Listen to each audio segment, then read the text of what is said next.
بچه بودم بنده خیلی از پدرم هیچ وقت کتک نخورده بودم. او خیلی منو دوستم داشت. یه امری بود بهش اصرار میکردم دیگه، پشت سرش هم راه افتادم تو کوچه هایی میخواستم اون خواستم رو. خیلی عصبانی شد برگشت، اما فهمیدم با غضب داره برمیگرد.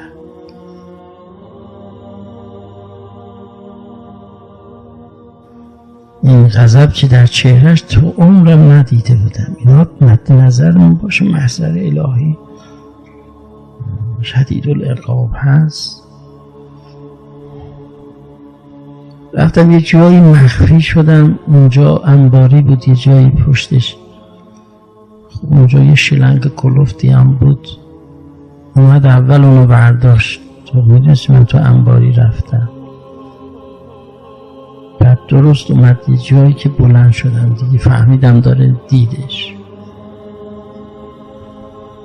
این همونو میخواد بگی و پناهگاهی جز تو نخواهم داشت.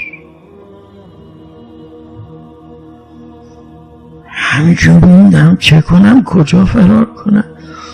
یه دفعه گریه و زاری رفتم تو آغوشش، کمرشو گرفتم شروع کردم به گریه. دیگه شلنگش افتاد،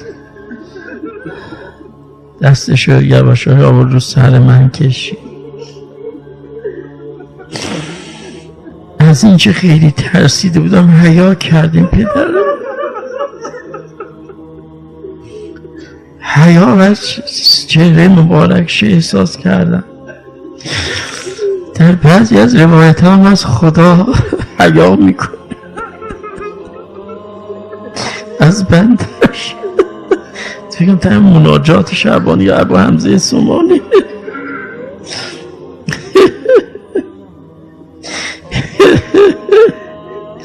خب این همه به من خوبی نشون دادی، من چجور میتونم فراق تو رو صبر کنم مولای من؟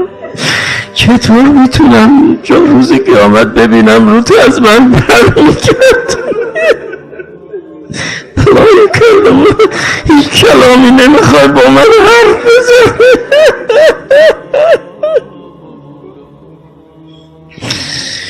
خیلی سخته برای عاشق واقعی، خیلی سخته. معشوق بهش توجه نکنه.